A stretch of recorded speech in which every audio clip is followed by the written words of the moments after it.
எசாயா 15ஆம் அதிகாரம். மோவாபை பற்றிய திருவாக்கு. ஒரே இரவில் ஆர் நகரம் அழிக்கப்படுவதால் மோவாபும் அழிக்கப்படும்.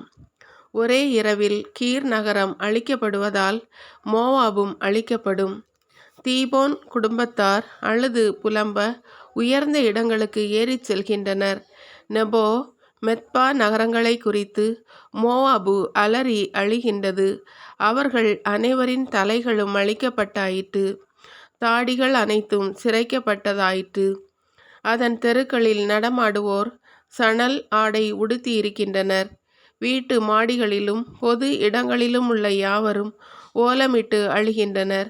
விழிநீர் ததும்பி வழிய தேம்பி தேம்பி அழுகின்றனர். எஸ்போன் மற்றும் எலாயேலே ஊரினர் கூக்குரல் இடுகின்றனர். யாகசு ஊர்வரை அவர்களின் குரல் கேட்கின்றது.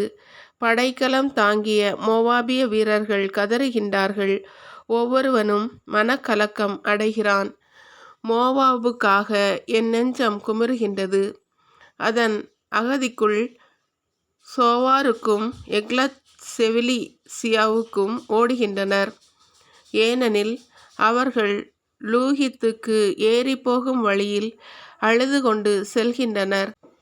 ஒரோனையும் சாலையில் அழிவில் அழுது குரல் எழுப்பி கொண்டிருக்கின்றனர்.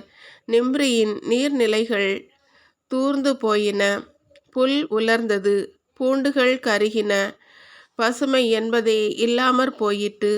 ஆதலால் தாங்கள் மிகுதியான ஈட்டி வைத்தவற்றையும் சேமித்து வைத்தவற்றையும் தூக்கி கொண்டு அவர்கள் அராய்வீம் ஆற்றை கடக்கின்றனர். மோவாபின் எல்லை எங்கும் கதறி எழும் குரல் எட்டுகின்றது. அவர்களின் அவலக்குரல் எக்லையும் நகர்வரை கேட்கின்றது. அவர்களின் புலம்பல் பெயேர் ஏலிம் நகரை எட்டுகின்றது. தீபோன் நீர்நிலைகள் இரத்தத்தால் நிரம்பி வழிகின்றன. ஆயினும் தீபோன் மேல் இன்னும் மிகுதியான துன்பத்தை கொண்டு வருவேன். மோவாபியருள் தப்பி பிழைத்தோர் மேலும் நாட்டில் எஞ்சியிருப்போர் மேலும் சிங்கத்தை ஏவி விடுவேன்.